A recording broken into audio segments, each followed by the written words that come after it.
राज्य में कमिब सड़क दुर्घटना। जिला स्तर में सड़क सुरक्षा को अधिक सुदृढ़ करिबो पुलिस। राज्य में आरंभ हेबो ट्रैफिक वार्डन व्यवस्था।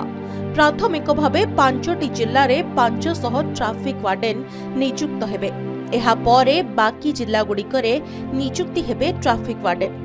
पुलिस डीजी वाईबी खुरानियाଙ୍କ अध्यक्षतार बसिथिबा बैठक रे एही गुरुत्वपूर्ण निष्पत्ति निया जायछि। प्रथम पर्याय रे जो 5 जिल्ला रे ट्रैफिक वार्डन नियुक्त हेबे सही जिला गुड़िक हेउछि खोर्धा, गंजाम, केन्दुझर, मयूरभंज और सुंदरगढ़। एही नियुक्ति दायित्व जिल्लार एसपी माननकु दियाजिबो। सेमाननकु ट्रैफिक संपर्क रे तालीम प्रदान करा जाई कार्य क्षेत्र रे नियुक्ति दियाजिबो। जातीय राजपथ पेट्रोलिंग, सीसीटीवी निरीक्षण, सचेतनता कार्यक्रम आयोजन करिवे पुलिस अधिकारी। राज्य रे दिनकु दिन दुर्घटना बढ़ी चलीछि।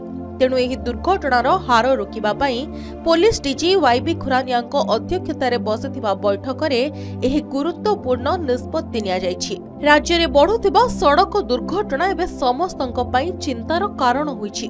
सड़क दुर्घटना रे बहु मूल्यवान जीवन हानि हेउछि। एभली मृत्यु संख्या देश रे दिनकु दिन बढ़ुछि मध्य। नियमित ट्रैफिक चेकिंग रो अभाव भी दुर्घटनार कारण बोली कुहा जाउछि। जेउथि पई एबे एभली एक पदक्षेप नेइछन्ति पुलिस डीजी। ट्रैफिक वार्डन नियुक्त हेबा परे मनमुखी गाड़ी चालन रे रोक लागि परिबो, जहा फल रे एहा सड़क दुर्घटना रोकिबारे निश्चय भाबरे सहायक हेबो बोली आशा करा जाउछि। ब्यूरो रिपोर्ट, के न्यूज ओडिशा।